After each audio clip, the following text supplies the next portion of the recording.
Nang, Song, Sam. Dan ya, kembali lagi bersama gue Philo Sebastian di channel kedua gue Filosofi Philo. Kali ini gue sedang membawa dua teman untuk ikut bergabung dengan gue. Gue jarang banget buat video kayak gini kan. Silahkan perkenalan dirimu. Gimana nih Feby? Hai guys, aku Feby. Mungkin udah pernah lihat kali di video-video sebelumnya. Jadi, hai lagi. Halo, gue Natasha. Gak tau kenapa gue keseret di sini, tapi iya aja deh. Udah, gak apa-apa. Jadi Natasha ini teman kampus gue. Feby ini kita temen apa sih sebenarnya? Tetangga. Oh, kita tetangga. Jadi kayak yaudah, karena adanya ketertarikan topik, hal-hal yang ingin kami bagikan dan lain sebagainya, gue ajak mereka untuk hadir di sini sesuai dengan nama channel gue Filosofi Philo. Terkadang gue ngajak teman-teman gue untuk berbagi pandangan tentang apa yang kami anggap penting dan menarik. Kali ini kita mau bahas apa sih, Nat? Kali ini mungkin kita mau bahas soal agak sensitif mungkin bagi beberapa orang, soal mental disorder yang kayaknya akhir-akhir ini lagi banyak banget diomongin orang dari berbagai kalangan. Sebelum lanjut ya, video ini dibuat berdasarkan pandangan, pengalaman pribadi tanpa bermaksud menyudutkan atau apapun itu, hanya berusaha untuk mereka yang mungkin nggak tahu, pengen tahu, atau sedang mengalami itu untuk bisa lebih sepaham lah. Jadi ini benar-benar pengalaman personal di mana nggak ada yang salah, nggak ada yang benar. Ini cuma based on pengalaman kita. Jadi jangan jangan ditelan mentah-mentah lah. Kayak misalkan, oh kalau gue tandanya kayak gini, gue ternyata sakit ini. Jadi tolong jangan dipakai untuk bahan self-diagnose. Oke. Dan mungkin buat teman-teman mungkin yang kebetulan mungkin kasusnya mirip-mirip kayak kita, biar nggak ngerasa sendiri. Jadi kayak ada temennya gitu. Feby dulu deh, Feby gimana dulu, Feby. ceritanya Feby? Kalau gue mungkin dulu waktu semester pertengahan, waktu lagi sibuk-sibuknya tuh pernah yang sampai merasa apa ya, kayak udah gak ada semangat hidup, yang udah gak mampu lagi ke kampus, nilainya sampai menggelinding jauh banget. Gue kadang suka menghukum diri sendiri, kayak merasa oh ini karena guenya aja yang gak mampu, guenya aja yang males, sampai akhirnya gue ngerasa gak mampu, kayak I can't take it anymore gitu. Akhirnya gue pergi ke psikologis, terus baru merasa dapat bantuan dan merasa didengarkan gitu. Karena kalau cerita sama teman-teman gue, mungkin karena mereka orangnya pada happy gitu ya, jadi kayak gak relate aja gitu. Dan gue baru merasa terbantu ketika gue pergi ke psikolog. Jadi Itu jatuhnya mental disorder juga? Atau belum? Hanya semacam efeknya atau apanya gitu? Karena kan gue gak gitu paham ya, misalnya memang dari antara kita bertiga punya pengalaman masing-masing. Cuma kalau gue tuh yang gak yang segitunya gitu, cuma ada hal lain yang merugikan gitu. kalau gue sih bisa dikategorikan jatuhnya disorder. Kalau aku sendiri, awalnya aku nggak nyadar kalau ternyata punya mental disorder. Karena gimana ya, maksudnya suka nggak kelihatan gitu antara lo punya dan tidak gitu. Gue baru sadar ketika jadi pertengahan kuliah, aku kan memang sambil kerja yang kayak benar-benar orang-orang sekitar aku, apalagi yang kenal udah bertahun-tahun, ngerasa kok kayaknya lo ada yang beda ya gitu. Maksudnya dari segi fisik juga jadi berubah banget, terus juga ternyata aku juga jadi sadar, misalkan siklus hidupku tuh jadi berantakan banget, bisa nggak tidur semalaman cuma karena mikirin mungkin hal-hal kecil atau kesalahan-kesalahan kecil yang kayak gue ngerasa gimana ya, kayak sering mengutuki diri sendiri gitu, kayak padahal kesalahannya tuh udah lewat, jadi kayak kok gue bego banget ya, kan gue harusnya gini. Nah dari situ ditambah keluarga juga udah mulai nge-call out karena itu kan saat itu gue lagi kerja. Jadi kalau gue tuh dulu coping mekanismenya ketika gue tidur, gue malah mikir yang makin buyar gitu, kanan, kiri, depan, belakang, segala macam. Philo mungkin udah tau lah ya, gue udah sering cerita kayaknya kok gue gini ya gitu. Terus berbekal karena kekhawatiran gue yang gak habis-habis itu, akhirnya sama keluarga dan beberapa teman juga kayaknya lu coba deh ke psikolog atau apa gitu. Karena bener-bener gak sehat, kayak kalau gue bisa kerja 24 jam, gue akan kerja 24 jam cuma buat mengalihkan pikiran gue doang. Jadi awalnya gue start ke psikolog, walaupun perjalanannya juga nggak smooth gitu, nggak misalkan tiba-tiba ketemu satu psikolog terus klik, nggak, itu benar-benar yang kayak trial and error lah dari beberapa psikolog, terus dari yang tadinya sempet kayak udahlah bodoh gitu, tapi lama-lama makin parah karena benar-benar mempengaruhi kehidupan pribadi gue, dimana secara perilaku juga jadi berubah. Kayak orang-orang yang kenal suka nanya, kok sekarang lo jadi lebih gampang marah ya atau gimana gitu. Terus ya udah, akhirnya dari situ gue coba ke psikiater juga buat mempertanyakan ini gue kenapa sih gitu. Jadi kayak yang diceritanya Cina tadi, kayak kalau ke psikiater atau ke psikolog itu mungkin lebih ke psikolog kali ya. Kalau ke psikolog itu kayak cari jodoh gitu loh, jadi nggak bakal langsung sekali ketemu klop gitu, itu jarang banget. Kalau gue kebetulan sekali aja langsung klop gitu kan. Cuma banyak banget teman-teman yang tiba-tiba approach ke gue kalau misalkan mereka bilang, oh mereka juga pernah psikolog, tapi nggak yang satu kali langsung klop gitu loh, berkali-kali ganti karena sampai mereka cocok. Iya, karena mereka harus cari yang cocok dan nyaman untuk diajak cerita gitu. Dan yang pandangannya kan maksudnya setiap orang penerimaannya beda-beda ya. Yang sekiranya nasehatnya bisa lo terima dengan masuk akal gitu. Berarti kalian cukup beberapa kali ke psikolog gitu ya? Lumayan sih. Sering ya? Gue ganti-ganti sih gitu dari psikolog. Terus akhirnya karena gue ngerasa pada saat itu mungkin gue belum nemu psikolog yang pas ya. Jadi gue kayak gue gak mempan deh begini doang gitu. Akhirnya gue coba ke psikiater untuk nanya, nih gue kenapa sih gitu. Kalau gue sih baru ke psikolog aja gitu. Tapi hari ini lagi jarang karena pandemi, saya kekurangan dana.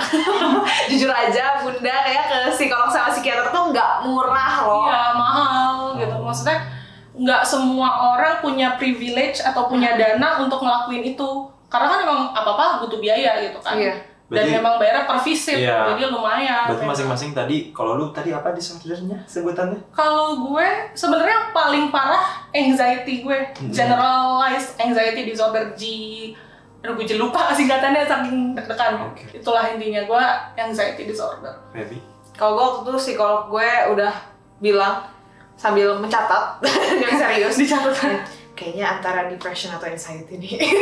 Saat dengan mukanya serius terus gue kayak takut gitu. Karena kadang-kadang maksudnya gini, gejalanya tuh mirip-mirip gitu loh antara satu dan yang lain gitu. Makanya di sini kita mengadvise atau menyarankan ke teman-teman jangan self diagnose gitu, karena pasti Iya. akan bingung. Iya. Kok gue di penyakit yang ini gejalanya ada, yang ini ada, yang ini ada, apa gue semuanya kan Iya, nggak mungkin. jangan model Google depresi itu apa? Gak tau Iya. gejala depresi terus kayaknya aku depresi Aku nih. depresi, padahal Enggak Iya. gitu. Kayak logiknya aja, kayak misalkan gue sakit perut nih sebelah kiri, gue cari Google 5 menit lagi gue mati, lu percaya kayak gitu kan? Enggak gitu lah, sama kayak ini tuh gunanya orang harus sekolah lama untuk bisa diagnose kayak gitu ya, karena nggak bisa dilakuin sendiri dari Google gitu. Jadi jangan kayak butuh pakarnya yang benar-benar harus memastikan. oh kayaknya OCD ini apa nyusun spidol harus lurus semuanya, enggak kayak gitu. Nggak kayak gitu lagi. Tapi gue setuju, gue nggak sampai harus ke psikolog berkali-kali segala macam, karena gue juga baru tahu ketika gue di SMA ternyata gue OCD, obsessive compulsive disorder. Dan OCD kan ada banyak jenisnya. Ada OCD yang memang mereka harus menata rapi gitu kan semuanya, cuci tangan yang lama, mandi yang bersih segala macam. Nah kalau OCD gue benar-benar ke perilaku kompulsifnya yang ternyata sangat mengganggu kehidupan gue, tapi nggak gimana-gimana soal pikiran gue yang bikin depresi, stres tuh enggak. Itu yang ngebuat awalnya kenapa gue nggak kepikiran untuk pergi ke psikolog. Sampai ketika itu udah semakin parah dan kompulsifnya itu meningkat, misalnya yang kayak ngecek pintu berkali-kali. Beda loh ketika ada orang yang ngecek pintu cuma karena takut lupa kekunci kan. Kalau gue tahu itu kekunci, tapi gue pengen cek buat cuma ceklek atau nyalain lampu mati, nyala mati. Kadang gue melangkah hitung, mobil lewat hitung, dan kalau nggak gue lakuin tuh greget banget sampai nggak bisa makan yang berminyak tanpa peralatan makan gitu. Dan ternyata gue dikasih tahu sama memang teman gue yang psikolog. Gue nggak konsultasi secara resmi sih sebenarnya, karena balik lagi yang gue bilang nggak mengganggu sekitar gue, nggak sampai depresi juga, cuma yang bikin ribet dan buang waktu aja gitu. Karena sampai segitunya, karena sangat mencolok sampai orang tua gue tuh sempet yang merasa oh kayaknya ada yang salah dengan anak gue ya gitu. Kayak dulu tuh gue bisa yang misalnya ada orang asing, gue lihat udah kan misal kalau orang udah lihat ya udah ya, gue pengen lihat ulang. Kayak lu jalan di tempat umum di mall, kayak ada bapak-bapak diem, lu pengen ngeliatin dia gitu, kayak greget, gue pengen ngeliatin gitu. Takut dilihat. Ya takut sih orang kabur sih. Sampai nonton Netflix atau anime, kalimatnya udah kebaca jelas. Lo ulang ya adegannya? Gue mundur bukan untuk adegannya, gue mundur untuk baca teksnya. Oh. Dan itu bisa 3-5 kali. Dan Menarik. dan dari situlah temen gue yang psikolog bilang, Fir lu OCD. Dan dia bilang biasa kalau OCD mungkin ada trauma masa kecil atau apapun itu, tapi gue nggak inget ada, gue nggak ngerasa gimana. Dari situ ternyata teman-teman gue juga beranggapan bahwa oh ini antara aneh atau merepotkan gitu bagi mereka, karena harus sampai ngecek kayak gitu kan. Baru ternyata ini hal yang serius gitu. Gue bisa sampai kayak gini ya karena sekitar gue memaklumi gue sih. Kalau enggak mungkin orang bakal risih banget.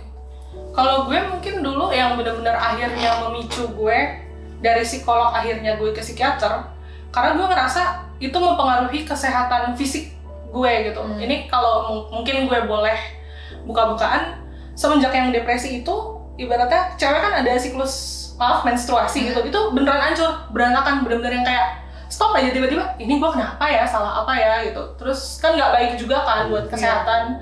Dan puncaknya tuh nggak kemarin sih, maksudnya beberapa bulan yang lalu, gue tuh sempat kena kayak panic attack gitu loh. Padahal gue nggak kenapa-napa, nggak lagi kenapa-napa, lagi tiduran. Tapi emang pada saat itu pikiran gue lagi bercabang kanan kiri gitu. Terus tiba-tiba sebadan-badan tuh kaku, terus kayak orang sesak nafas. Kayak gue kayak mikir, mati nih gue asma atau gue sakit jantung atau apa. Itu benar-benar yang kayak satu rumah tahu. Gue panik gitu, kayak apa gue harus ke UGD ya atau gimana ya. Itu akhirnya gue memilih, oh ya udah mungkin gue kayaknya butuh psikiater, karena sama psikolog kayaknya hal yang kayak gini bukan ranahnya gitu.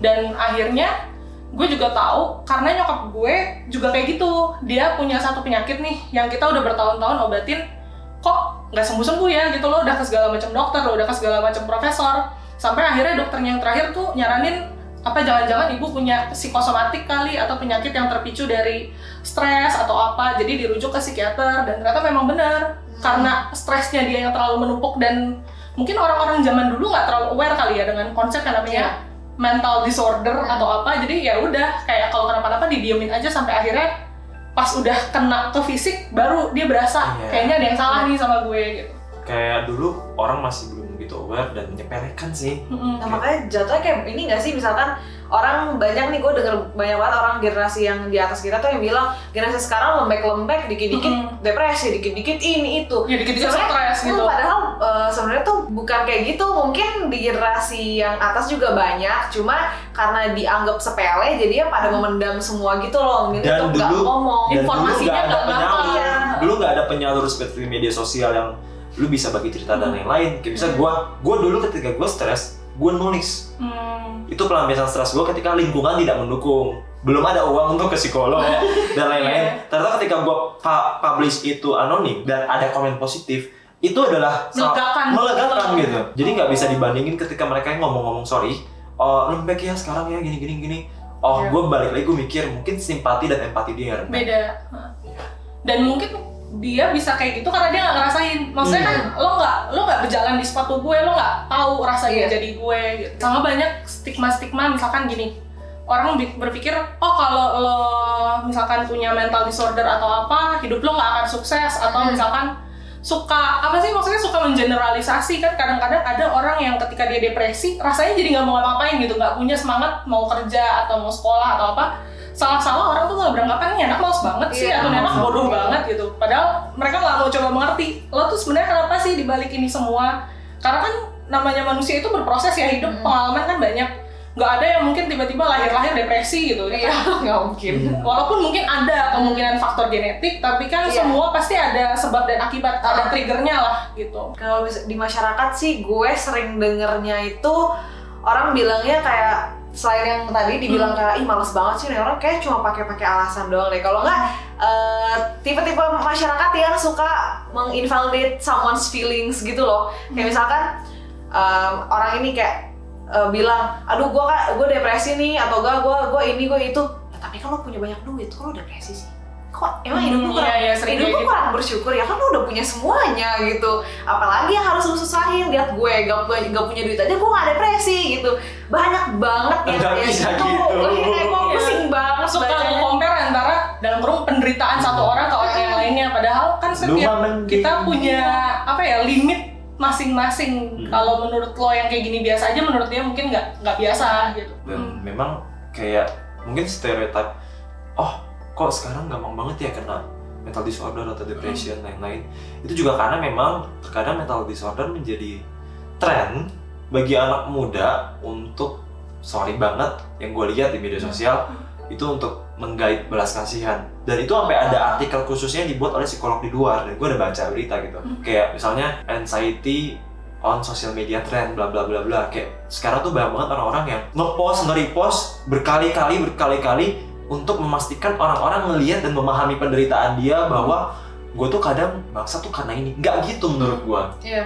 Itu menurut gue ya, maksudnya karena gue ada kenalan yang kerap melakukan itu dan membuat gue risih. Ketika lu udah berlaku bangsat, lu menyalahkan mental disorder, lu menyalahkan masa lalu, lu selalu membuat diri lu sebagai victim gitu. Nah menurut gue nggak bisa. Kayak misalnya gue OCD, gue mengulang-ulang gue apa segala macam. Ketika misalnya gue telat atau gue merepotkan teman-teman gue, yang salah adalah gue nggak mungkin bisa nyalain OCD gue nggak bisa kayak memaksakan orang untuk memahami itu ketika itu udah soal profesional kerja atau hubungan yang baik-baik aja gitu, karena ada yang kayak gitu. Mungkin nggak cuma di sosmed kali ya, maksudnya in daily life. Maksudnya ini cuma opini dan pengalaman kita ya, maksudnya ada beberapa orang tertentu yang mungkin iya memang beneran punya mental disorder gitu, cuma jadi mengkambing hitamkan itu jadi kayak tiket terusan dia untuk terus dimaklumi gitu. Padahal kan justru kalau dia berlaku seperti itu malah jadi menimbulkan stigma yang jelek. Kan betul. Maksudnya orang-orang kan macam-macam ya, maksudnya tingkat kritis pemikirannya gitu. Kadang-kadang salah-salah malah dikira, oh semua orang yang depresi nggak bisa kerja nih, oh takutnya semua orang malah dihindari kan.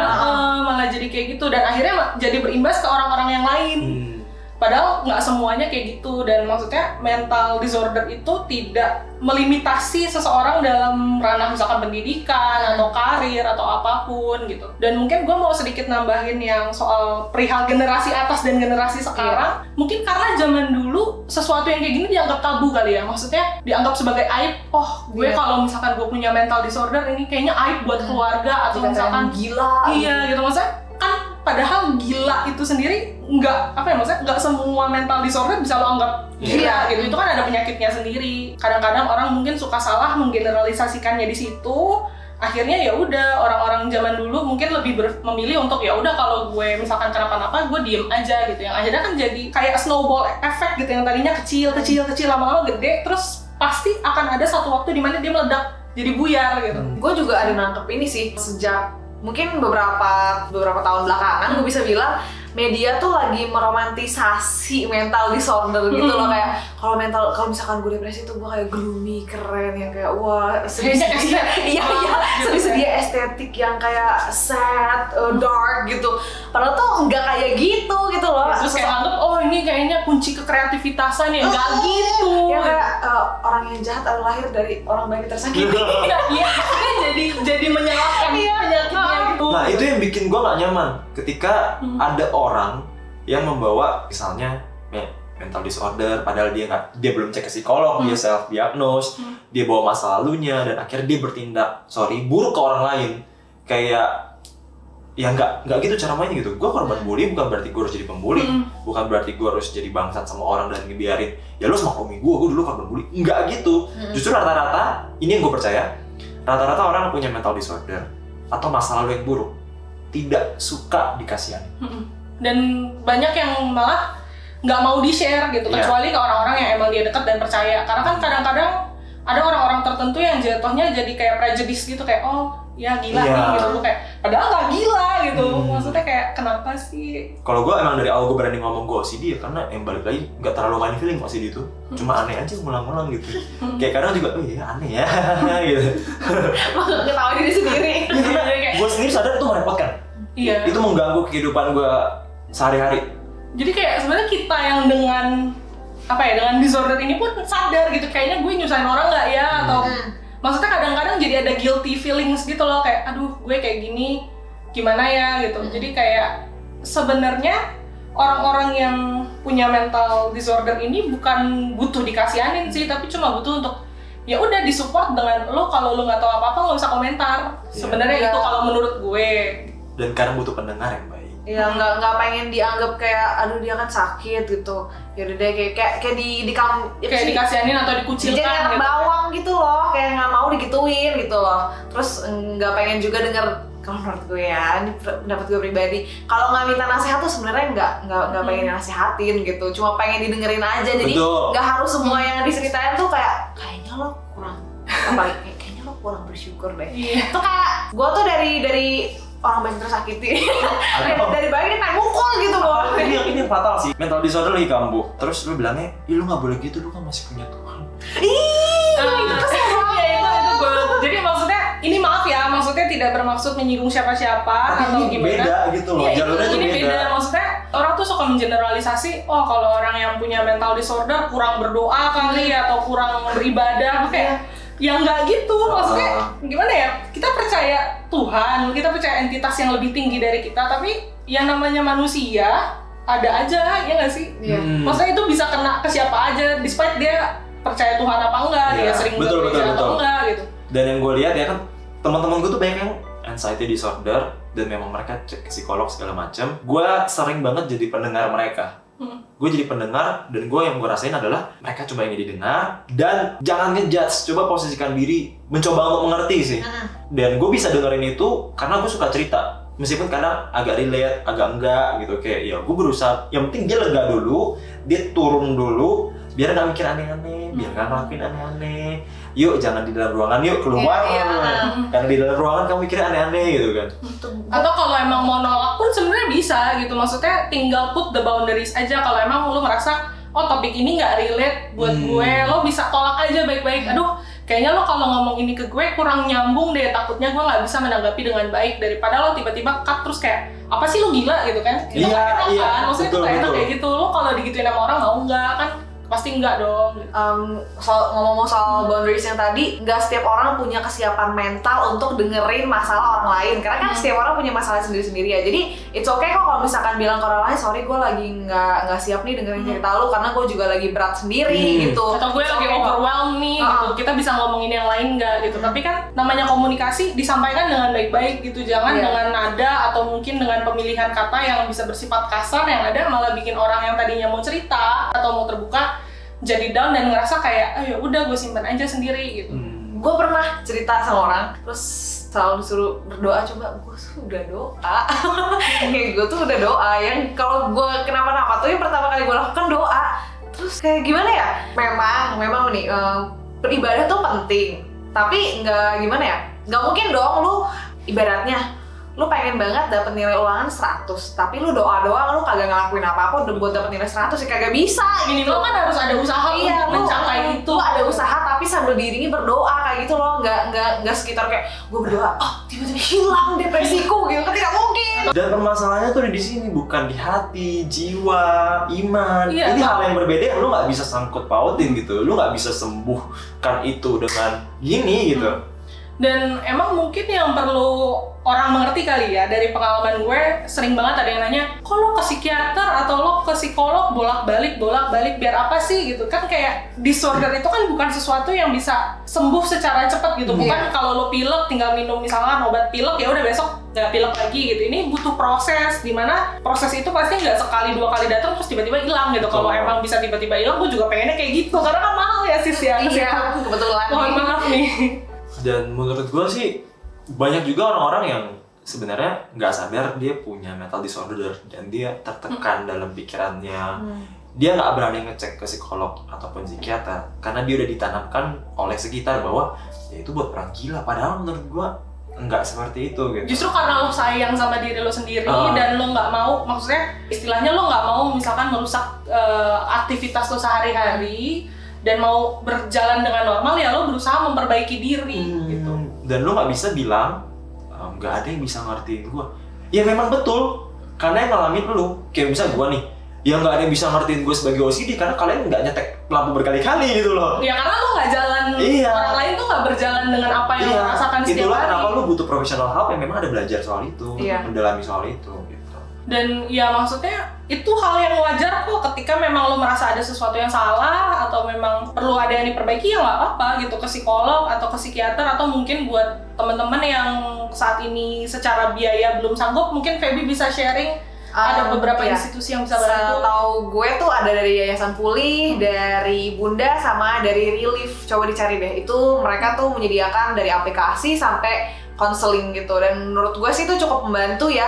Dan kalau menurut gue pribadi, lebih baik konseling di memang media yang menyediakan khusus untuk konseling secara psikologis. Jangan ke yang lebih general gitu. Mungkin karena pengalaman gue sih kan ada kurang gitu ya, maksudnya kurang ngena dan kurang relate aja gitu. Betul. Kan gue suka baca tarot. Tarot itu pembahasan masalah, bukan permasalahan. Sorry, misalnya dia ada masalah mental apa gitu kan. Gue nggak bisa bantu. Makanya kadang ada orang yang salah ngira. Dia malah daftar ke tarot, bukannya bawa masalah, dia cerita tentang dia punya mental disorder. Nah kayak gitu kan gue angkat tangan, gue kan langsung bilang, sorry kayaknya lu perlu ke psikolog. Gue kadang oper dia ke temen gue, atau ngasih tahu dia, ada lo di sini, lo di mana gitu. Karena yang lu butuhkan adalah yang memang ngerti soal itu, bukan gue. Karena lu cuma bisa jadi medium untuk mendengarkan keluh kesah aja kan? Mendengarkan keluh kesah manusia secara umum yang punya masalah gitu. Dan mungkin yang perlu dipahami, baik psikologi itu ada macam-macam kan, ada psikologi anak, ada yang psikologi klinis dewasa. Jadi memang lebih baiknya daripada coba-coba berhadiah pakai Google gitu, kira-kira gue sakit apa ya, tonton keluar semua terus lo makin stres, lagi lo mati gitu. Gitu kan makin stres, kayaknya penyakit gue banyak banget ya gitu. Mendingan ya udah, mendingan tanya sama yang profesional lah maksudnya. Atau kalau emang ternyata kan ada di beberapa daerah yang namanya psikologis tuh nggak semua ada deket-deket gitu, bisa mungkin coba dari yang online dan segala macam. Daripada tebak-tebak berhadiah atau salah, kan kasihan di diri lo sendiri juga. Malah nambah pikiran bukannya menyelesaikan masalah. Dan mungkin kita juga sadar kali ya, di saat-saat ini kan lagi banyak banget tuh yang namanya kampanye-kampanye atau aktivis-aktivis soal mental disorder. Cuma mungkin yang kita sayangkan adalah, ini nggak semua ya, sekali lagi ini nggak semua. Ada beberapa yang mungkin menggunakan itu cuma untuk mencari apa ya, istilah pamor ya? Iya, pamor, memanfaatkan momen untuk menarik perhatian gitu. Padahal sebenarnya dia nggak peduli banget sama isu ini gitu, atau malah bisa jadi dia juga ya yang Feby tadi cerita juga mungkin mereka bahkan nggak punya, maksudnya awareness-nya masih rendah dan bahkan masih berstigma sama orang yang punya mental disorder gitu. Jadi nggak ada kayak, dari pengalaman gue selama gue ngeliat banyak banget kampanye, apalagi dari sosial media gitu, gue nggak ngerasa awareness tentang mental disorder ini atau mental health itu naik loh. Gue malah merasa kayak sama-sama aja, orang-orang cuma kayak baca lalu biasa aja gitu, karena kampanyenya nggak efektif, nggak dilakukan secara maksimal gitu. Karena kayak gitu, kayak Cinat bilang tadi, tujuannya dari awal memang cuma untuk cari pamor, cari audiens gitu. Jadi nggak kelihatan aja gitu ikhlasnya, nggak berdampak. Atau cuma sharing quotes yang salah-salah malah mengarahkan orang jadi justifikasi yang salah gitu. Jadi self diagnose dengan quotes kayak gini. Oh iya kayak misalkan quotes film Joker itu kan kemarin ramai banget kan. Jadi kayak semua orang ngerasa, oh ya udah gue punya mental illness karena kalian semua jahat sama gue, kan nggak gitu juga dong. Nggak gitu. Dunia aja bangsa. Gue juga pernah lihat ada orang yang bikin campaign tentang korban bully, stop bully segala macam. Betul kata Feby, gue juga ngeliat kok dampaknya nggak kerasa ya gitu. Bahkan mungkin yang bikinnya cuma karena berdasarkannya kasihan aja, lu nggak tahu sebenarnya itu cara ngurusnya dan lain sebagainya gitu. Karena balik lagi, dari bully juga bisa akhirnya menciptakan tekanan mental kan sebenarnya. Dan gue adalah seorang korban bully, jadi sorry banget gitu, gue yang korban bully ini, gue bisa sampai ngomong ketika ada guru BK yang ngomong ke korban bully, sabar ya, ibu bisa mengerti kamu. Gue tuh kesel karena gue gitu, dan gue bilang bahwa enggak, lu nggak ngerti karena lu nggak ngerasain. Jadi gue yang bisa mengerti gue adalah mereka-mereka yang juga sesama korban bully, atau memang yang pernah dulu lah gitu. Mungkin who knows apa yang gue alami, dan panic attack gue muncul juga gara-gara dulu gue dibully. Soalnya gue sering ditertawai tanpa alasan, dipermalukan, banyak hal lah yang ngebuat gue akhirnya jadi agak sedikit demam panggung bahkan sampai sekarang gitu. Yang buat gue kayak misalnya tadi sebelum syuting gue batuk berkali-kali, kayak panic attack gugup gue itu muncul dari situ, padahal dulu nggak pernah. Karena psychological damage tuh nggak gampang ya, maksudnya itu sesuatu yang berbekas lah, bisa dalam jangka panjang banget gitu. Dan teman deket gue yang Gerald juga ternyata dia adalah korban bully juga gitu, cuma memang cara handle yang berbeda. Maksudnya kayak ada kesel banget gitu, gue butuh waktu 4 tahun untuk maafin, meskipun mereka nggak minta maaf, meskipun mereka anggap itu bercanda, tapi dampaknya sampai sekarang. Memaafkan tapi tidak bisa melupakan.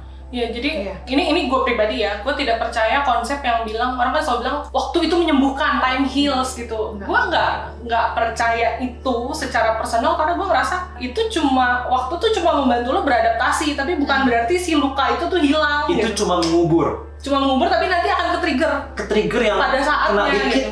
Teng gitu. Karena gue kan kita satu kampus, gue sengaja pindah itu untuk gue masih percaya bahwa gue bisa kok nge-heal diri gue gitu. Gue pindah kampus, gue nyari yang memastikan nggak ada kenalan dari SMA gue di situ, dan akhirnya berhasil. Gue pindah, kok di sini gue baik-baik aja, nilai gue baik-baik aja, kuliah gue baik-baik aja, sekitaran juga semua menghargai gue, menilai gue secara objektif gitu. Gue kira gue udah melupakan itu, sampai akhirnya gue diminta untuk promosiin kampus ke sekolah. Gue memberanikan diri untuk anggaplah unjuk gigi sedikit gitu loh. Kayak gue udah nggak kayak dulu loh gitu. Pas gue sampai sana gue nangis. Karena kayak semua yang ingatan buruk tergali gitu. Gue kayak yang gue nyesal, gue nggak mau kesini lagi, gue benci semua orang di sini gitu. Udah maafin tapi keinget lah. Jadi ya mungkin kalau boleh misalkan berpesan gitu ya ke teman-teman sekalian, mungkin lebih aware aja sih ke sekitarnya, jangan menganggap enteng atau misalkan meremehkan, karena jujur ini bukan sesuatu yang bisa kelihatan terus tiba-tiba bisa didiagnosa misalkan oh dia sakit ini gitu. Karena dari pengalaman gue sendiri dulu ketika kerja di kantor yang lama pun nggak ada yang percaya kalau gue punya anxiety gitu, karena kayak lo perasaan kerja fine-fine aja deh, kerjaan kelar-kelar aja, itu mah akal-akalan lo doang kali biar bisa bolos gitu. Padahal kayak ya enggak cuy, gue kalau bisa milih ya gue gak mau kayak gini gitu. Dan ketika orang udah berani untuk nge-set boundaries nih, misalkan kalian udah ngelewati batas yang mereka tentukan, terus menurut lo dia lebay, ya lo nggak berhak ngomong kayak gitu, karena itu dia yang merasakan gitu. Tolong hargai batasan-batasan orang lain. Ketika dia merasa itu udah melewati, ya udah lo mundur gitu. Jangan pernah nyentuh batasan itu lagi. Iya, ngasih saran sesekali oke lah, tapi bukan paksaan yang kayak lu tuh harusnya gini, tau lu tuh gini. Enggak kayak gitu. Maksudnya kayak kalau mau ngasih saran juga kasih tau alasannya biar bisa diterima di sana dengan baik gitu. Gue nggak maksa lu unprivate IG kan. Wah, itu lo ngomong kayak gitu tapi maksa juga. Tapi ada penjelasannya kan, gitu. Oh iya, ada penjelasan. Bukan yang pokoknya gitu, enggak kayak gitu. Tapi itu sih cerita singkat tuh, gue dulu sempet nge-private IG, terus pertama itu gue sampai delete IG yang lama, terus gue ganti IG yang baru. Tujuan pertama memang untuk di-attach diri gue sama social media, karena gue udah mengaitkan value diri gue sendiri sama jumlah likes atau followers yang gue punya gitu.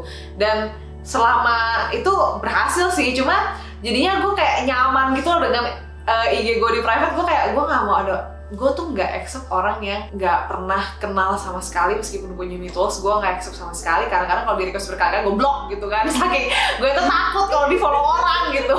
Langsung di blok gitu ya, sampai gue blok semua. Gue kayak takut banget. Kadang-kadang gue deh, tolong jangan follow lagi ya, kita nggak kenal gitu. Gue pernah DM kayak gitu. Ini baik banget.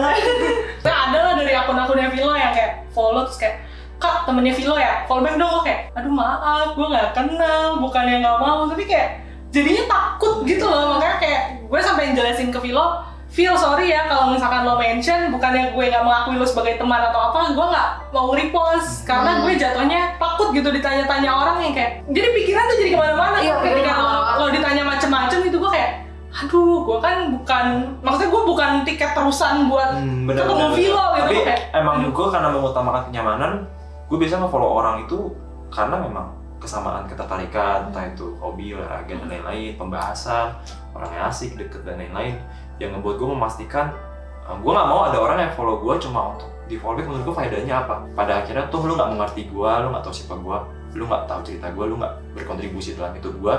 Ya lu kalau menikmati konten gue, follow gue, jangan berharap untuk itu gitu.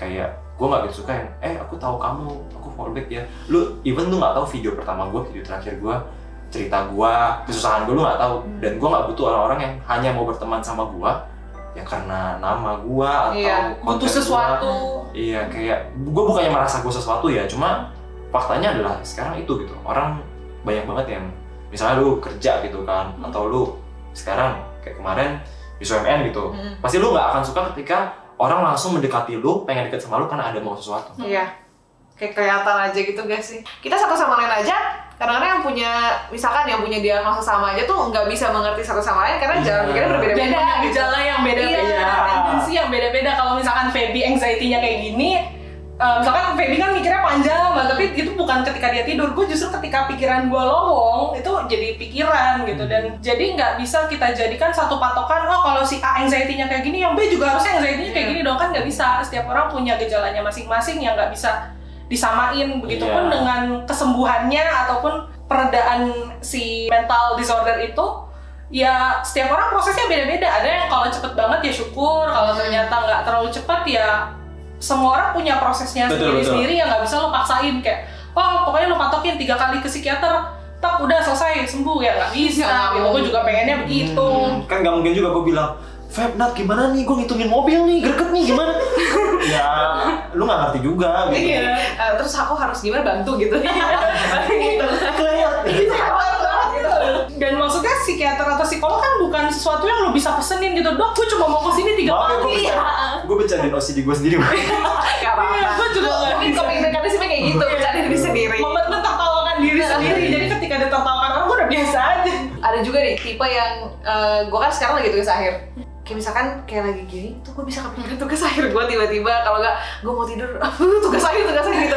Mimpi gue pernah mimpi, ini cerita mimpi lucu banget. Jadi gue mimpi, jadi kita lagi camping gitu, terus tiba-tiba teman gue nanya, udah kerjain bab 3 belum? Bayangin aja, orang mimpi gue nanya, udah kerjain bab 3 belum? Itu udah deket sidang, gue kan panik ya.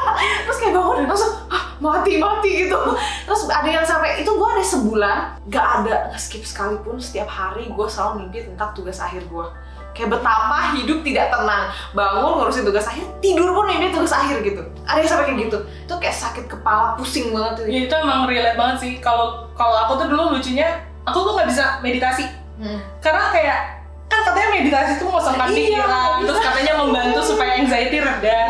Gue lagi coba meditasi, terus tiba-tiba oh iya kerjaan gue yang ini, oh iya klien yang ini belum gue balas, jadi kayak buyar gitu. Dan itu yang bikin susah tidur kadang. Iya.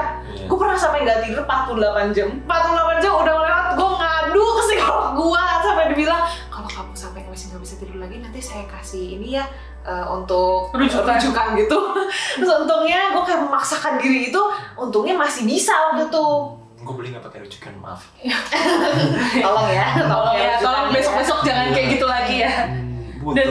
Dan maksudnya maksudnya gimana ya, dengan orang-orang yang kalau misalkan contohnya gue gitu, tanpa lo bilang kayaknya lo ada yang salah atau apa, sebenarnya gue juga sadar gitu. Sampai gue pernah ke psikiater gue, datang nggak pakai apa, gue langsung nanya, gue gila nggak sih gitu, kayak ini anak kenapa sih gitu. Tenang dulu, kita pikirkan, kita coba diagnosanya apa gitu. Misalkan nih kerjaan yang menurut orang mungkin simple kali, ya udah kalau salah paling dimaki bos doang terus udah selesai gitu. Gue tuh beneran kayak bisa gue baca berulang-ulang titik koma tuh kayak saking gue anxiety banget, kalau gue salah gue bego gitu. Padahal sebenarnya kayak gue pun juga jadi belajar bahwa failure itu ya udah part of life, nggak apa-apa gitu. Dan itu emang butuh self acceptance sih pada akhirnya gitu. Karena kembali lagi kesembuhan lo itu ke diri lo sendiri gitu. Lo mau ke psikiater yang model apa kek, atau lo mau ke psikolog semahal apapun, kalau lo di dalam diri lo sendiri lo nggak mau berusaha untuk coba lebih baik, ya nggak akan mempan ujung-ujungnya. Jangan bebal gitu kalau dibilangin sama psikolog atau psikiaternya, didengerin sarannya. Soalnya apalagi kalau misalkan udah nemuin cocok dan memang udah enak, itu didengerin aja sarannya, karena menurut gue sih berfungsi banget gitu. Dan buat gue nggak ada salahnya lu coba gitu. Kalau kayak gue sebenarnya nggak suka nulis, kayak Vilo kan suka nulis. Cuma sama psikolog gue dulu sempat dibilang, coba deh lo journaling aja sedikit. Gue juga disuruh journaling. Apa permasalahan lo tuh apa sih, perasaan lo gimana? Ya awal-awal gue ngerasa, ih bullshit nih, gue nggak percaya nih kayak gini-gini nih. Tapi ketika lo coba dan lo berusaha mengerti, itu akhirnya pada lo merasa oh ya masuk akal juga ya, agak lebih lega gitu. Gue disuruh journaling juga, tapi karena gue kayak tulisan tangan gue jelek banget demi apapun. Jangan sedih saya. Kayak tolong jangan sampai ada yang lihat tulisan tangan gue gitu. Saking jeleknya, akhirnya gue coba untuk nulisnya digital gitu. Itu apa aja berfungsinya seperti nulis gitu. Itu tulisan gue kalau lo baca kebanyakan adalah entah gue habis ketemu siapa. Gue pernah nulis tentang lo, gue pernah nulis tentang Michelle mungkin. Kayak oh ada yang bisa ditarik nih. Akhirnya gue tarik, gue tulis, dan itu jadi kesenangan tersendiri buat gue. Karena kalau gue dulu kan gue nulis cerpen untuk melampiaskan tekanan itu kan. Tapi sekarang kayak oh dengan gue tulis ini mungkin orang yang baca hari saat itu akan sedikit lebih baik gitu. Kayak senang aja. Lo dibongkar nggak tulisin tentang gue julid ya jangan? Enggak. Iya jangan, gue juga dikatain. Pikirannya bijak. Kayak ada sedikit inspirasi yang gue tarik, terus gue jadikan itu jadi kalimatnya. Saya sekarang punya akun baru ya. Iya. di follow guys. Boleh di follow. Apa akun IG-nya Bapak? Jangan percaya kata Vilo. Oke. Udah sih, udah gitu aja ya. Oke, berarti kira-kira menurut Vilo dan Feby, ini kan namanya lucu ya, kayak kembar Vilo Feby. Mirip ya? Kesimpulannya kira-kira gimana? Kalau dari gue mungkin yang pertama jangan lupa, kayak jangan sampai self diagnosing, jangan ngide kayaknya gue ini, kayaknya gue itu. Nggak jangan. bisa.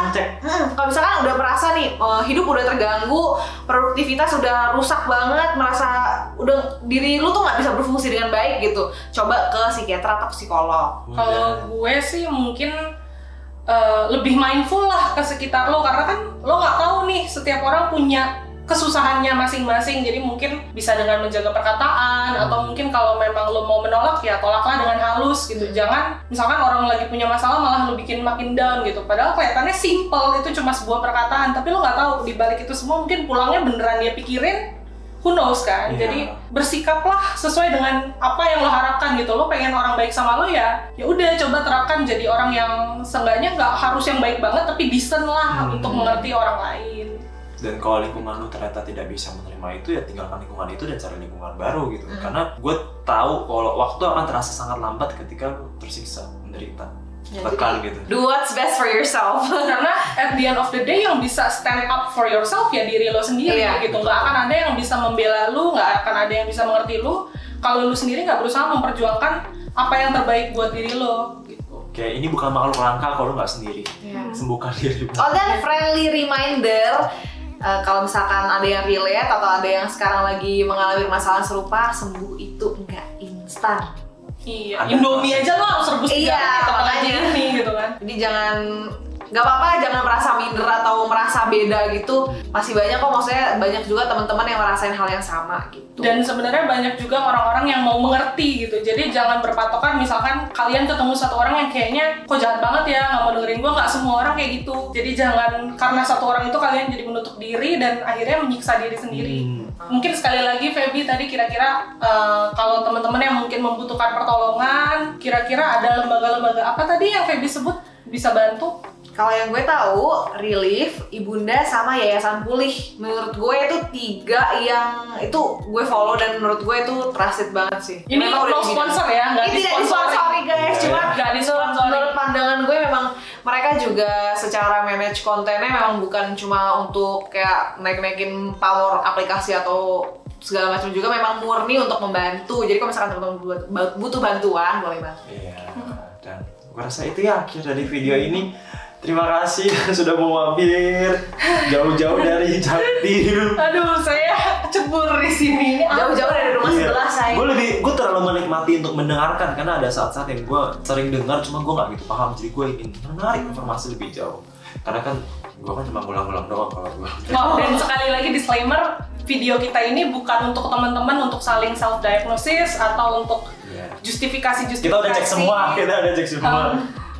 Pokoknya ini cuma untuk berbagi pengalaman supaya teman-teman juga nggak ngerasa ih gue sendirian nih gitu. Jadi kalau bisa ya lebih mindful lah ya untuk menyerap kontennya. Kalau memang ada perbedaan pandangan atau perbedaan pendapat, ya nggak apa-apa, itu normal gitu. Kita semua punya pendapat masing-masing dan nggak ada yang salah. Dan perlu diingatkan kembali. Semoga kita membantu ya. Demi kualitas hidup yang lebih baik dan sehat. Iya, dengan lingkungan yang lebih baik juga. Semoga. Oke, terima kasih. Dadah. Terima kasih semuanya. See you.